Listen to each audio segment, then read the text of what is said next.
Shalom Bapak Ibu, mari dengan senyum, salam kanan kiri muka belakang, katakan begini, damai sejahtera bagimu.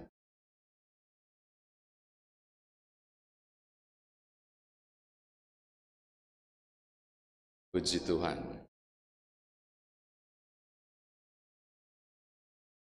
Udah seboleh saya mau khotbah.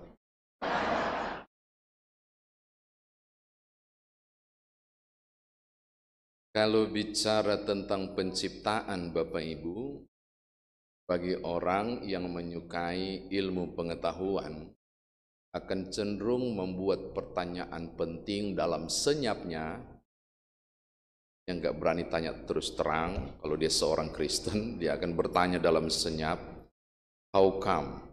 Bagaimana mungkin dunia diciptakan Allah hanya 6 hari? Itu pun lewat kum fayakum, melalui firman Allah. Bagaimana mungkin dunia diciptakan seperti itu?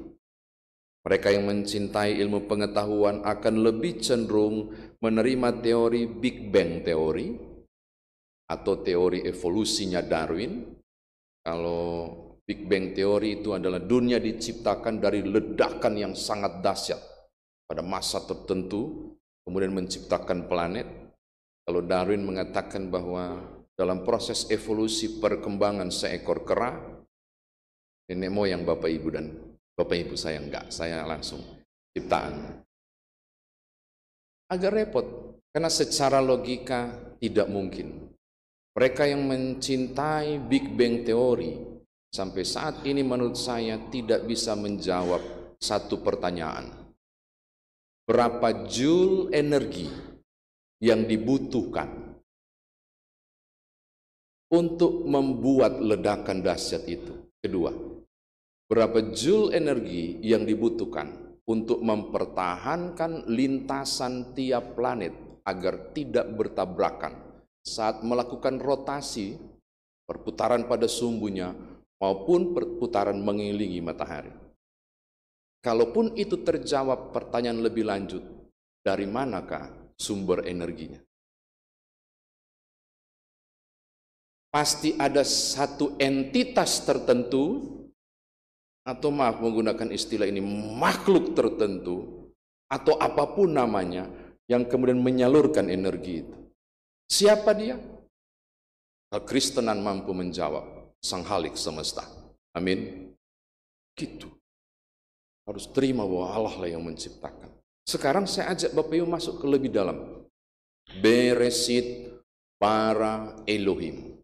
Pada mulanya Elohim menciptakan langit dan bumi. Kalau pakai istilah Latinnya itu creatio ex nihilo. Allah menciptakan dari ketiadaan. Creatio ex nihilo. Walaupun ada teori yang lain, sudah ada yang lain baru mulai diciptakan whatever. Tapi saya mau bertahan pada pemahaman ini. Kalau Allah adalah melakukan creatio ex nihilo, menciptakan sesuatu dari tidak ada, maka satu-satunya keberadaan itu adalah Allah. Kalau Allah menciptakan dari sesuatu yang tidak ada, maka satu-satunya yang ada di semua yang tidak ada itu adalah Allah. Maka tahap kedua saya ajak saudara. Allah adalah titik sentral penciptaan. Karena dia ada sebelum ada yang lain. Dan dia tetap ada dalam ketiadaan. Maka suka atau tidak suka, statement kedua saya mau katakan begini kepada siapapun dengan penganut teori ilmu pengetahuan. Pusat dari segala sesuatu yang ada saat ini adalah Sang Pencipta. Saudara menyebutnya Bapa dalam Yesus Kristus. Oke? Itu hal yang kedua. Yang ketiga Bapak Ibu, saya loncat mengajak saudara untuk melihat sedikit kejanggalan proses penciptaan. Hari pertama terang, betul ya? Hari kedua sakrawala. Hari ketiga darat, laut, tumbuhan. Hari keempat benda-benda penerang. Ini kalau anak katekisasi biasa hafal. Saya tidak tahu Bapak Ibu. Binatang-binatang kelima di udara, laut, dan darat. Lalu terakhir manusia. Tolong lihat kejanggalannya. Kejanggalan pertama, benda-benda penerang, matahari dan seterusnya, diciptakan pada hari keempat. Mesti lihat Bapak Ibu. Tapi hari ketiga sudah ada tumbuhan. Sementara teori ilmu pengetahuan adalah proses pembakaran klorofil di daun terjadi melalui kekuatan sinar matahari. Ini kayaknya salah urutannya ini. Ini di YouTube lagi, ini kayaknya salah ini. Kayaknya kita harus rubah. Harusnya hari ketiga itu benda-benda penerang Tuhan. Salah. Mestinya hari keempat baru tumbuh-tumbuhan. Kayaknya salah ya. Oke, ini harus digoyang dulu. How come? Satu. Yang kedua Bapak Ibu, keanehan yang kedua. Benda-benda penerang ada pada hari keempat. Tetapi hari pertama ada terang. Sedih akal enggak? Kayaknya kita harus beli banyak tipex untuk mulai melakukan reposisi redaksi dari Alkitab ini. Adakah Bapak Ibu yang mulai goyah? Ngeri loh. Saya mau kasih tahu hal yang pertama tentang terang tadi. Dalam bahasa aslinya disebut or. Or itu artinya energi pancaran terang. Or, energi pancaran terang. Benda-benda penerang di hari keempat disebut maor. Media yang menyalurkan terang. Media yang menyalurkan terang. Ini ada or, pusat segala terang, energi terang. Lalu ini ada maor, benda-benda penerang, disalurkan ke dia, dia pancarkan. Saya mau bilang, tidak mungkin ada media penyalur benda-benda penerang, yaitu maor, yang disebut bulan, bintang, matahari, dan seterusnya, kalau tidak ada or, terangnya. Dorang ini cuma penyalur. Dan ajaibnya, tidak mungkin ada terang kalau tidak ada si pencipta terang. Oke, tangkap? Si pencipta terang menciptakan terang, terang disalurkan ke benda-benda penerang. Logika ilmu pengetahuan menyebut benda-benda penerang yaitu matahari menyalurkan kehidupan di bumi. Maka logikanya adalah mataharilah sumber kehidupan. Salah. Mestinya terang yang menyalurkannya. Salah juga. Mestinya si pencipta terang. Saya mau katakan, nggak ada yang salah dari urutan ini. Tanpa matahari pun, tumbuhan bisa hidup. Selama sang pemberi kehidupan ada urutan pertama. Mau terima nggak terima ini penyataannya. Bahwa tumbuhan dan apapun yang diciptakan sebelum ada matahari, kehidupannya dianugerahi oleh sang pencipta.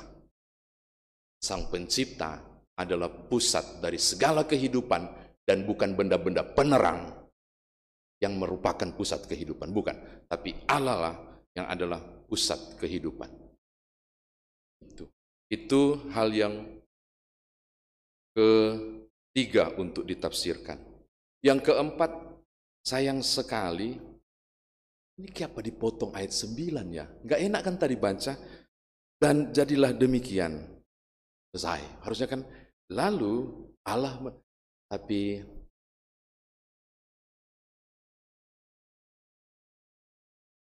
salah potongnya, ini yang salah dorang potong, bukan Tuhan, dorang salah potong. Harusnya selesaikanlah sampai ayat yang ke-10, semuanya baik gitu loh. Gemes banget saya ngomong. Gak dapat Bapak Ibu. Makanya saya mau jelaskan ayat 10 yang tidak kita baca, tolong lihat. Lalu Allah menamai yang kering itu darat dan kumpulan air itu dinamai laut.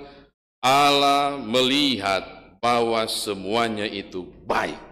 Itu loh yang mesti ditutup.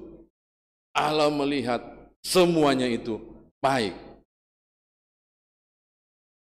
Baik menurut siapa? Nyoman Jepun? Bukan. Baik menurut siapa? Koinonia? Bukan. tapi parameter ukuran ini baik dari perspektif ilahi. Oke. Nah, ya, ini sudah baik. Tuhan yang ngomong. Tuhan yang nilai. Bukan engkau yang menilai. Maka kalau ada orang yang berkata, "Kiapa ini dunia ini tidak baik?" Ngana yang ngomong. Tapi Tuhan dari awal menciptakan dunia ini baik. Kalau tidak baik sekarang, orang yang bikin tidak baik. Tapi aslinya Tuhan menatap dan berkata, baik. Padahal ada lebih lanjut Bapak Ibu. Ayat yang ke-22 saya suka sekali itu.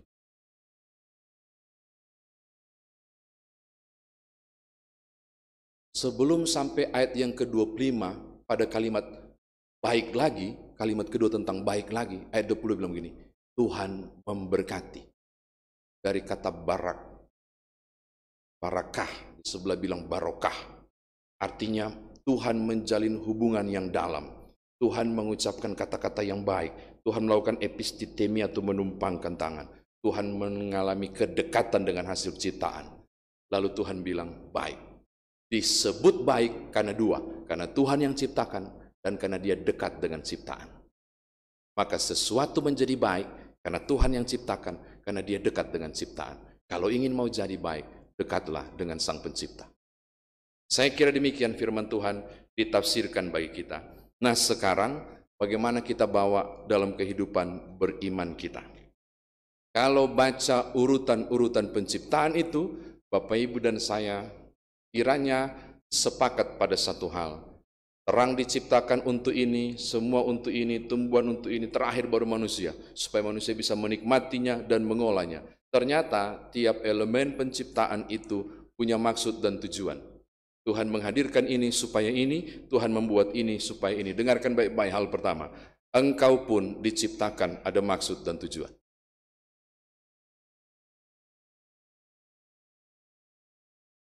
Saya baru ketemu keluarga ini, jadi saya harus ngintip namanya.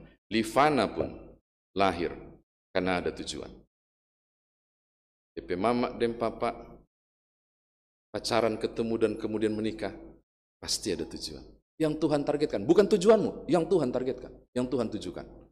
Bapak Ibu hidup dan terlahir di keluarga dan beraktivitas di perusahaan manapun sudah bekerja, dengarkan baik-baik. Segala yang diciptakan Tuhan ada target, ada tujuan. Maka tolong nanti pulang bercermin, tatap baik-baik itu cermin. Lihat itu muka itu. Bilang begini, tuh ada target yang Tuhan mau. Engkau ada di sini, ada tujuan. Supaya tiap bangun pagi dan menutup hari, saudara memenuhi apa yang Tuhan mau dalam hidup saudara. Dengan sukacita, damai sejahtera, dan semangat mengisi hari. Gak ada yang ngangguk, amin Bapak Ibu. Iya loh. Pokoknya ketika bangun dan beraktivitas, saya ada target yang Tuhan mau untuk saya isi. Apapun itu, yang pasti yang baik yang Tuhan mau. Itu hal yang pertama untuk dibawa pulang. Sini orangnya tegang-tegang ya kalau dengar khotbah. Saya jadi tegang juga. Yang kedua, Bapak Ibu Saudara, jadikanlah Tuhan pusat dari segala. Tuhan adalah sentral dari segala sesuatu. Karena dia adalah Sang Pencipta. Tema yang diangkat GPIB hari ini adalah Sang Pencipta. Maka jadikanlah Tuhan sebagai pusat. Berapa banyak orang yang oleh karena kondisi tertentu antara sadar atau tidak sadar menjadikan dirinya sebagai pusat. Tuhan, bukankah saya A, B, dan C? Kurang apa saya jadi diaken penatua? Kurang apa saya melayani siang dan malam? Kenapa begini? Hati-hati, perkataanmu seakan engkau adalah pusat. Harusnya biarlah Tuhan jadi pusat. Oke Tuhan, saya kerjakan begini, tapi begini kesian nasibku tidak apa-apa. Yang penting engkau adalah pusat. Apapun yang saya alami, segala kemuliaan hanya bagi Tuhan. Atas pemimpin kita mengatakan itu. Karena engkaulah yang menciptakan segala sesuatu, apapun dalam hidupku, malang sekalipun, jatuh bangun saya, tetap engkau sajalah yang aku tinggikan dan dimuliakan. Orang kalau menjadikan Tuhan sebagai pusat, maka setiap langkah kehidupan yang dia jalani, pusatnya cuma satu, adalah Tuhan. Ketika saya berkata, kecewa enggak Tuhan? Ketika saya melangkah, udah cocok nggak ini? Keakuan saudara diruntuhkan supaya Tuhan makin ditinggikan, aku makin direndahkan. Hal kedua yang saya mau katakan, jadikanlah Tuhan sebagai pusat. Oke? Terakhir Bapak Ibu, bagaimanapun sulit untuk menjelaskan. Kalau di ilmu tafsir Bapak Ibu di kami teologi itu ada kisah penulisan ini berdasarkan banyak teori. Musaka atau apa? Tadi kalau belajar begitu kita mau rontok rambut tuh, ya bagaimana ya pertentangan antara iman dan pengetahuan. Saya bilang begini Bapak Ibu, terimalah. Karena tidak ada apapun yang terjadi di dunia ini tanpa satu energi dan kekuatan dahsyat yang melakukannya. Dan saudara mengimaninya adalah Tuhan. Namun sulit untuk menjelaskan kepada orang tentang kebenaran ini. Menutup, saya pernah dengar ilustrasi ini. Seorang ibu yang berdebat dengan seorang bapak yang ateis tentang benarkah segala yang ada dalam firman itu, betulkah firman atau isapan jempol belaka. Bapak itu mengatakan, saya tidak yakin semua yang ditulis Alkitab adalah benar. Bu ini ngotot, enggak, saya yakin semua yang ditulis adalah benar. Dari mana kau yakin? Sebab tidak adalah bagi Allah yang mustahil. Oke, Bapak itu terdiam. Lalu dia bilang begini, kalau begitu tolong buka kitab Yunus. Ibu itu buka, cepat, dia kan suka baca itu, buka, Yunus dapat. Bukan pakai handphone, buka langsung. Tak kayak Bapak Ibu tadi pakai handphone, dia langsung buka langsung. Langsung dapat. Terus apa nganape mau? Dia tanya begitu. So cari tahu di pasal berapa dia masuk di perut ikan besar, bukan ikan paus, perut ikan besar. Lalu dia bisa hidup 3 hari. Bisa tunjuk. Ini? Ngana percaya? Percaya. Bagaimana mungkin ada orang yang hidup di perut ikan masih hidup sampai sekarang? Ngana yakin? Tidak ada yang mustahil. Lalu kemudian Bapak itu menggiring dia secara logika. Kau betul yakin? Siapa yang jatuh dari perut ikan itu? Saya sudah sampai di mana? Yakin. Betul. Coba kau bayangkan dalam kegelapan fungsi pengolahan makanan di perut yang penuh dengan gas dan racun itu. Mungkinkah Yunus bisa hidup? Ibu ini mulai ragu. Iya ya. Masuk di akal enggak? Betul juga ya. Percaya itu firman Allah, kadang enggak betul. Permainan logika itu enggak mungkin. Berdebat akhirnya ibu ini bilang, oke lah kalau begitu begini saja. Kalau saya sudah tiba di sorga, saya mau cari ketemu Yunus dan saya mau tanya, Nus, lu betul nggak bisa bertahan di perut ikan? Bapak itu ketawa, ibu, syukur-syukur Yunus di sorga. Kalau Yunus masuk neraka bagaimana? Ibu itu balik tertawa, bapak. Kalau Yunus di neraka, bapaklah yang tanya, karena saya masuk sorga. Bapak kan di neraka, saya di sorga, bapak yang tanya. Saya mau tutup bilang begini, ada sang pencipta yang engkau sebut Elohim, kau panggil secara akrab Bapa dalam Kristus Yesus. Jadikan dia sebagai pusat. Di luar sana enggak mengakui whatever. Bagi saya, Bapakku dalam Yesus Kristus adalah Allahku yang mengendalikan hidupku dan menyediakan apa yang kuperlu, termasuk masa depan anakku. Tuhan berkati Bapak Ibu, haleluya, amin.